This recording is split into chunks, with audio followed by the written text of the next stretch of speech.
Right now, all new at 5:30, we're talking about a deadly sickness detected in Kentucky deer for the very first time. It happened 1 week ago. It's called chronic waste disease. As deer hunting season nears its end, the Department of Fish and Wildlife held a special meeting today to discuss it. Our Ian Hardwick heard from the commissioner about it and how they're tracking this disease.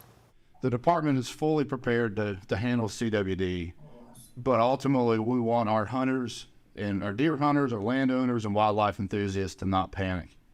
Kentucky's first and only case of chronic wasting disease was detected in Ballard County out in the western part of the state. It affects the brains of deer and elk, slowly killing them. The CDC says there have been no reported cases of the infection in humans, but they recommend avoiding meat from infected deer. If you hunt in a CWD zone, we might ask you to do a few things different.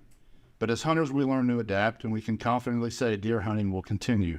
One of this year's earlier measures delayed when bait could be set for deer since CWD spreads through fluids like saliva.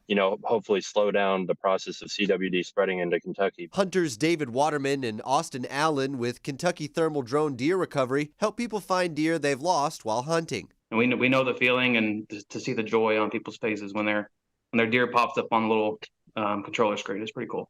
As people who enjoy the hobby, they encourage others to have their carcasses tested and report deer with unusual behavior to Fish and Wildlife. Highly recommend that. It's better to be safe than sorry. Deer season ends soon, January 15th, 2024. So regulatory changes right now really would not benefit us. This late in the season, Kentucky Fish and Wildlife says they don't see a lot of deer being harvested. But that doesn't mean we're not taking action. We are actively in the area.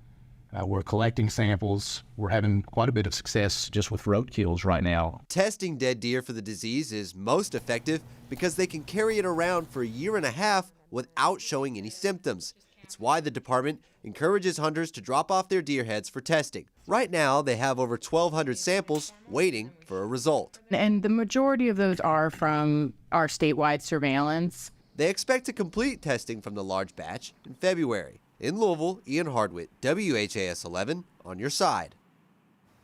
And you can help the Department of Fish and Wildlife even if you're not a hunter. They have an online form for reporting deer sickness. And we've got a link for you on this article, on the story, at WHAS11.com.